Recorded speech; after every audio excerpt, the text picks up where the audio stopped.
Hello दोस्तों, एजे shorthand में आप सभी का स्वागत है। यदि आप चैनल पर नए हो तो चैनल को सब्सक्राइब करें। डिक्टेशन 5 सेकंड बाद होगा। Ready start. महोदय, इस संबंध में दिन प्रतिदिन बढ़ने वाले भ्रष्टाचार की समाप्ति के लिए और कर्मचारियों के रवैये के संबंध में माननीय सदस्यों ने विचार प्रकट किए। मैं समझता हूं कि इससे कोई समझदार व्यक्ति इनकार नहीं करेगा कि भ्रष्टाचार को प्रोत्साहन नहीं देना चाहिए, अतः इस ओर विशेष ध्यान देने की आवश्यकता है।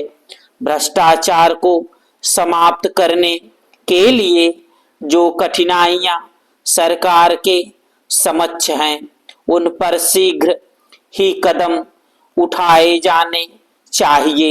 यदि शक्ति भी बरतनी पड़े तो चिंता नहीं, हमें ऐसे कदम उठाने ही हैं।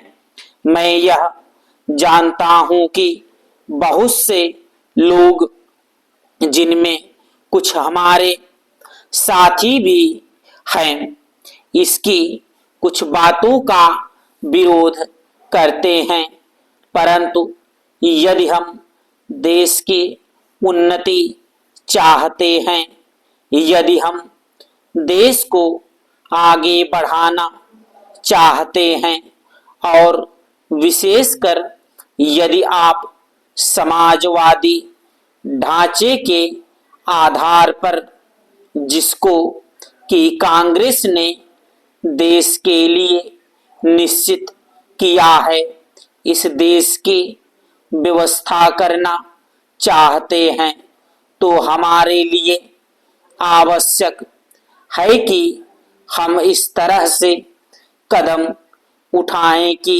जिससे लोगों को अपनी जीविका सुंदर ढंग से कमाने के लिए साधन जुट जाएं।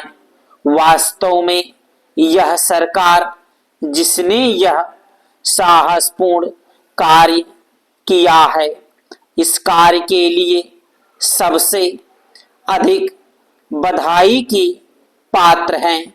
जो लोग यह आशा करते हैं कि हर एक काम उस ढंग से होना चाहिए जिसके लिए गांधी जी हमसे कहा करते थे, और जैसा कि अभी हमारे एक साथी कह रहे थे कि जिस तरह से सरकार ने इस संबंध में व्यवहार किया है, वह गांधी जी की नीति के अनुसार नहीं था।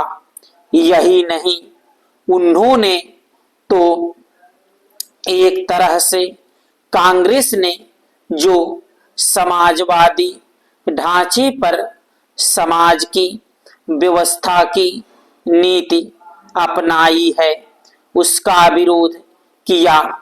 और मेरी समझ में उनकी बात नहीं आती कि एक तरफ तो वह कांग्रेस के अंदर हैं और दूसरी ओर कांग्रेस द्वारा स्वीकार की हुई नीति का इस प्रकार से विरोध करते हैं।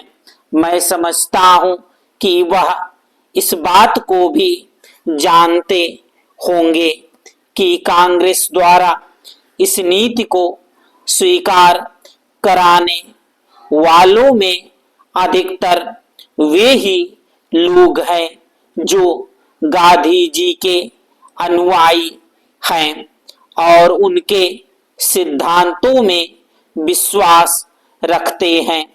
ऐसी स्थिति में उनकी वह बात समझ में नहीं आती कि आज सरकार प्रजातंत्र और गांधी जी के बताए हुए नियमों के अनुसार आचरण क्यों नहीं कर रही है। यह बात बिल्कुल ठीक नहीं है। स्टॉप।